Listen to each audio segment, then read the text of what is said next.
In 2004, I went to what I thought was a routine ultrasound appointment for my second child, and I was told that the baby had suffered from a stroke in utero and there was no hope. It was suggested that I abort and move on and try again. In the doctor's words, "You're young and healthy, you won't have any problems getting pregnant."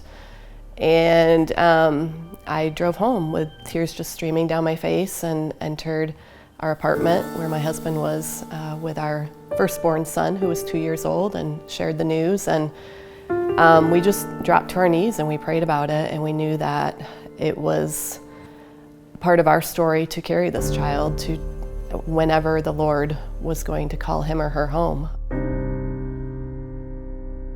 After we received the diagnosis for Luke, 3 years later, my first husband began having all of these health problems that nobody could explain. One night he passed out, and I had to run home I was visiting my dad at the time. I ran home as quickly as I could. There were ambulances in our driveway, and he was rushed to the ER, where they said, "We're going to run an MRI to rule out the possibility of a brain tumor." And I just knew it had been like 6 months of just one issue after the other with him, and I thought, that's it, he has a brain tumor. And he did. He would go on to fight cancer for 3 years. We had 2 more children in the middle of that, and he passed away on August 24, 2010. And at the celebration of life ceremony, Jason's mom came up to me and said, "I just want you to know I'm praying for your next husband."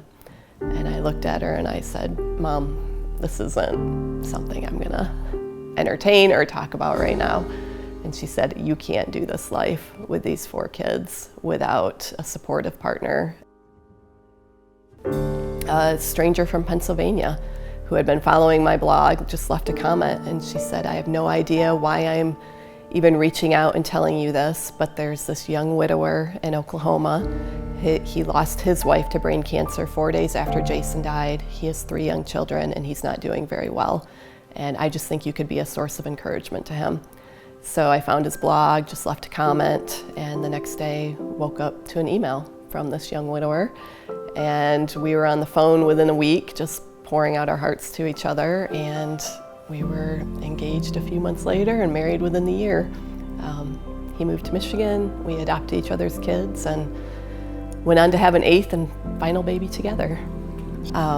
When we got married, they were all young, and they acclimated very, very easily. They were excited for this new family and all these playmates and all these, a new mom and a new dad, and we just like high-fived each other like, "We got this, this is awesome." And then they grew up and became teenagers, and they had a lot of questions about their identity and this other parent that some of them had hardly known. We had 2 one-year-olds when we got married, and just sorting through a lot of these identity issues and these questions and this grief, and that's been challenging. And then on top of it all, having a brother with profound disabilities because of his numerous diagnoses, nonverbal, scoliosis, ID, hydrocephalus, Chiari malformation. He requires total and complete care in every aspect of his life. And as he went through puberty, the aggression really started to kick in. He started becoming violent towards himself, towards his family members, towards his siblings, towards me.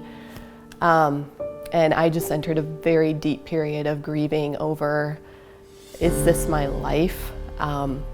What did I do to myself, to my family, to my marriage, to my children? And how does this end? Does this ever end? Because like I said, he will require total care for the rest of his life. And there are 7 other children as well. But coming together as a team and understanding that we are a team and we support one another, and that includes your brother, has been a beautiful thing to witness. I often say that Lucas has taught me more than any man or woman behind the pulpit ever has. But the Lord had a plan, and it's been interesting, it's been hard, it's been humbling to walk through the doors that He has opened for my life, because I said yes to being Lucas's mom, and then said yes to being mom to 7 other children. And what that has looked like has continued to amaze me